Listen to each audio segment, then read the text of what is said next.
গত বছরের জুলাই মাস ধরে চলা ছাত্র আন্দোলন ও আগস্টে সরকার পতনকে কেন্দ্র করে প্রায় 2 মাস মিরসরাই উপজেলার খইয়াছড়া ঝর্ণার পর্যটনে ভাটা পড়েছিল। সেপ্টেম্বরের শুরু থেকে পরিস্থিতি কিছুটা স্বাভাবিক হওয়ায় ঝর্ণায় পর্যটক সমাগম বাড়ছিল, কিন্তু শুষ্ক মৌসুমে ঝর্ণার পানি কম থাকায় ও বর্তমান বিরাজমান পরিস্থিতিতে পর্যটক শূন্য হয়ে পড়েছে খইয়াছড়া ঝর্ণায়।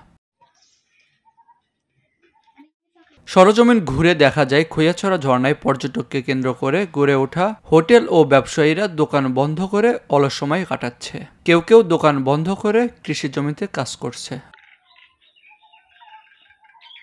খইয়াছড়া ঝর্ণা এলাকায় তালুকদার হোটেলের মালিক আব্দুস সালাম জানায়, গত 5 মাস পর্যটক একেবারেই নেই। দৈনিক 25 থেকে 30 জন পর্যটক আসে, বেচা বিক্রি একদমই নাই।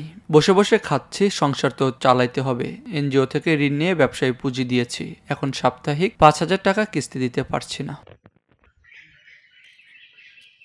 সবুজ স্টোরের মালিক সবুজ খান বলেন, খইয়াছড়া ঝর্ণায় এখন পানি কম, তাই পর্যটক নেই। দোকানপাট বন্ধ হয়ে গেছে, আমরা বসে বসে সময় কাটাচ্ছি, সংসার চালাতে হিমশিম খাচ্ছি।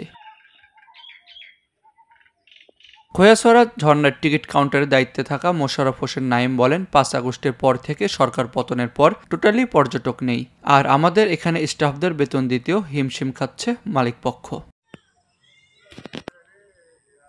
এ বিষয়ে খইয়াছড়া ঝর্ণার ইজারাদার আরিফ হোসেনের সাথে কথা বলার জন্য স্বদেশ প্রতিদিনের মিরসরাই প্রতিনিধি একাধিকবার চেষ্টা করলেও তিনি কথা বলেননি। তার স্টাফ নাইম বলেন, মালিকের অনুমতি ছাড়া কাউকে নাম্বার দেওয়া যাবে না, উনি আপনার নাম্বার নিয়ে আপনাকে পরে কল দিবে।